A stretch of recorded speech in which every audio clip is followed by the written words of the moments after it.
घर और किचन के काम करना काफ़ी मुश्किल होता है, लेकिन यही काम अगर टिप्स ट्रिक्स लगा के किए जाएँ तो काफ़ी आसान हो जाते हैं। कुछ घरेलू जुगाड़, घरेलू तरीके करके हम अपने काम कर रहे हैं रोज़मर्रा के, तो हम पैसे की बचत के साथ साथ हम अपनी मेहनत और समय की भी बचत कर पाते हैं। Hello everyone, welcome back to my channel.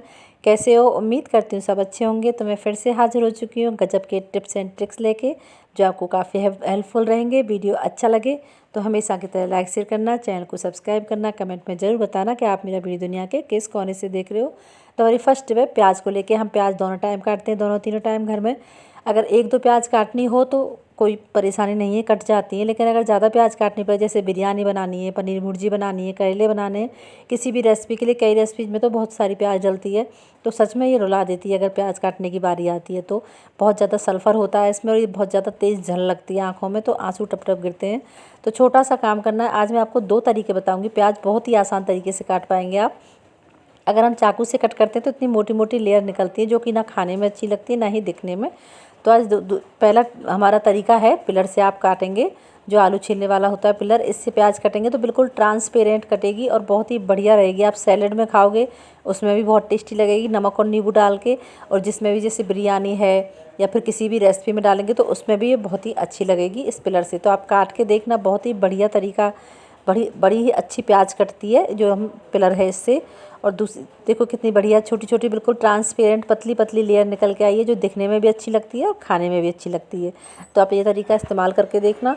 और दूसरा तरीका है हमारा, जो आलू छीलने वाला होता है ना, ये कद्दूकस, इससे भी बहुत अच्छी प्याज काट के मैं आपको दिखाऊंगी। चाहे तो आप डिजाइन वाला इधर है इससे भी काट सकते हैं, या जिससे आलू छीलते हैं, आलू की चिप्स हम बनाते हैं, इससे भी काटेंगे। चाहे तो आप साबुत प्याज काटेंगे तो उसकी गोल गोल लेयर निकलेंगी, बिल्कुल जैसे सैलेड में खाओगे।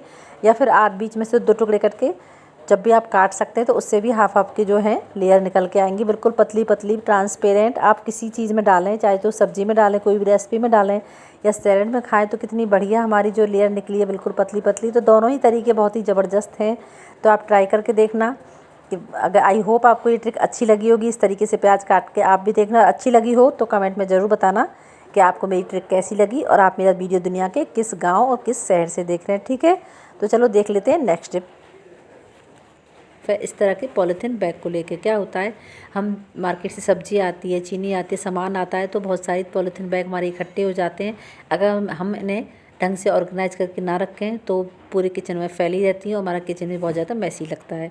तो आज मैं बहुत बढ़िया ट्रिक बताऊंगी आपको, तो आपकी पॉलीथीन इतनी बढ़िया रहेंगी, दिखने में भी अच्छी लगेंगी, और आपको उन्हें लेने में परेशानी भी नहीं होगी। तो आपको इस तरह के पेपर बैग आते हैं, केक वगैरह आते हैं, बच्चों के सामान आता है ऐसा, तो आपको इस तरह का पेपर बैग, छोटा हो बड़ा हो, ले लेना है। अब आपको अपनी चूड़ी लेनी है, उससे इस तरह करके आपको इसे बना के और सर्कल में काट लेना है, जिस तरह भी आप शेप देना चाहें।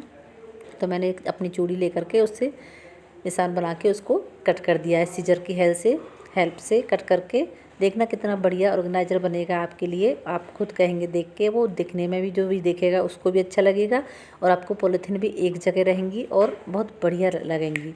तो इसके लिए आपको इस तरह कर लेना है, बैग में सर्कल बना करके कट कर लेना है, और अब आपको सारी पॉलीथीन उसमें डाल देनी है। अब मैं दिखाती हूँ आपको कि रखना कैसे। अब आपको जहाँ भी हुक हो आपके किचन में, जहाँ भी हो, जहाँ पर आपको इसे हैंग कर देना है, लटका देना है। हुक हो, पिन हो, कोई भी हो, उस पर जैसे मैं आपको लगा के दिखा। अब इसमें से जहाँ हमने सर्कल बनाया है वहाँ से पॉलीथीन निकालो। ये दिखने में भी बहुत बढ़िया लगेगा, और एक एक पॉलीथीन निकलेगी तो आपकी पॉलीथीन भी रहेंगे। देखो कितना बढ़िया लग रहा है ना। अब चलते हैं अगली टिप की। तो क्या देखा होगा आपने, कटोरी हो या गिलास हो इस तरीके की, तो हमारी कई बार फंस जाते हैं बुरी तरह से, और खूब घुमाने पर भी ये नहीं निकलते हैं, तो बहुत ज़्यादा परेशानी हो जाती है। जैसे गिलास के अंदर गिलास हो या कटोरी के अंदर कटोरी हो, फंस जाती है, तो खूब जोर लगाने पर भी ये निकलती नहीं है, चूड़ी भी स्लिप हो जाती है कई बार। तो आपको करना क्या है, बहुत बढ़िया ट्रिक बताऊंगी।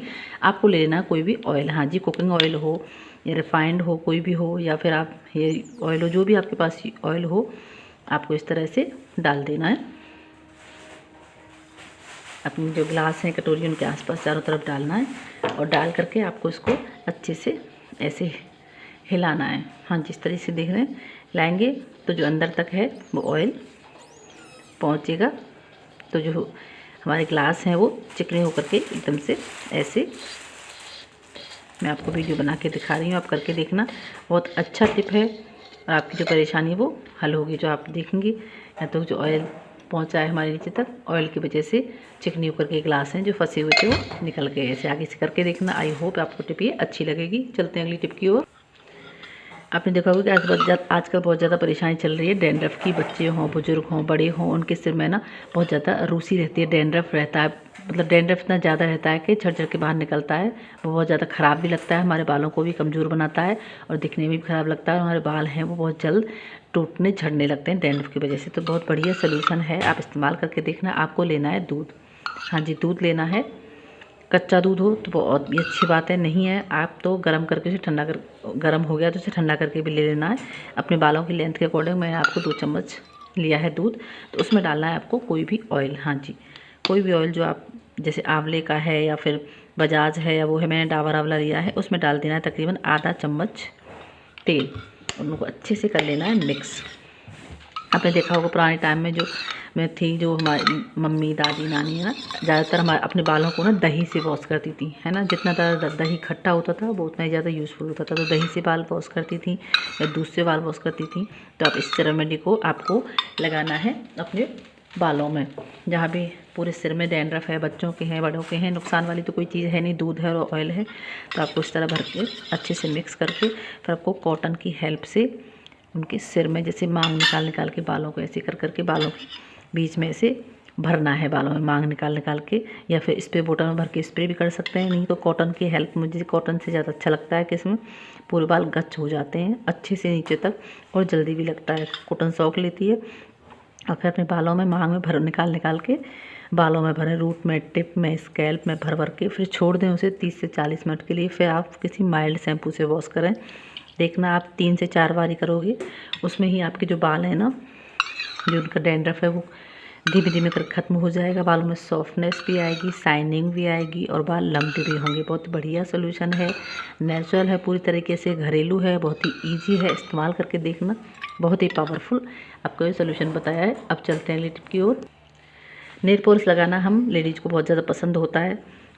चाहे फंक्शन पार्टी में जाएं तब भी नेल पॉलिश अलग अलग तरीके की मैचिंग की, साड़ी से मैचिंग की लगाते हैं, या घर में रहें तो भी नेल पॉलिश लगाना बहुत ही ज़्यादा पसंद होता है। तो कई बार हमें फंक्शन पार्टी में जाना हो या वो हो तो डबल कोट करते हैं। तो उसमें क्या होता है, जो फर्स्ट कोट होता है वो तो आसानी से सूख जाता है, लेकिन जल्दी में भी हो तो डबल कोट करते हैं, उसे सुखाने में बहुत टाइम लगता है। तो इसके लिए बहुत बढ़िया ट्रिक मैं बताऊंगी। अगर आपको डबल कोट लगाना है और टाइम कम है, आपको जल्दी है, तो आप जल्दी से अपनी नेल पॉलिश कैसे सुखा सकते हैं। इसके लिए आपको डबल कोट लगा लेना है। फिर लेना है फ्रीजर का ठंडा पानी। मैंने इसमें आइस डाली हुई है। तो फ्रीजर का ठंडा पानी लेना है, नेल पॉलिश लगाइए, उसमें अपने हाथ को ऐसे डिप कर देना 8 से 10 सेकंड के लिए। हाँ जी, करके देखना, बहुत ही बढ़िया काम करेगी और आपकी नेल पॉलिश भी बहुत जल्दी सूखेगी, टाइम भी बचेगा और आपकी नेल पॉलिश भी ख़राब नहीं होगी। तो इस तरीके से ठंडे पानी में आपको डाल देना कुछ ही सेकंड में। आपको जो मैंने अभी भी आपको लगा के दिखाई थी और देखो सूख चुकी है। ऐसे आप करोगे तो ठंडे पानी में डालना है 8 से 10 सेकंड के लिए, तो आपकी नेल पॉलिश भी सूख जाएगी और टाइम भी बचेगा, है ना यूज़फुल। आप आई होप आपकी आज की ट्रिक आपको पसंद आएंगी और सबसे ज़्यादा कौन सी ट्रिक अच्छी लगी कमेंट में ज़रूर बताना। ऐसे यूज़फुल वीडियोज़ के लिए मेरे चैनल को सब्सक्राइब करें। मिलती हूँ अगली वीडियो में, तब तक के लिए राधे राधे।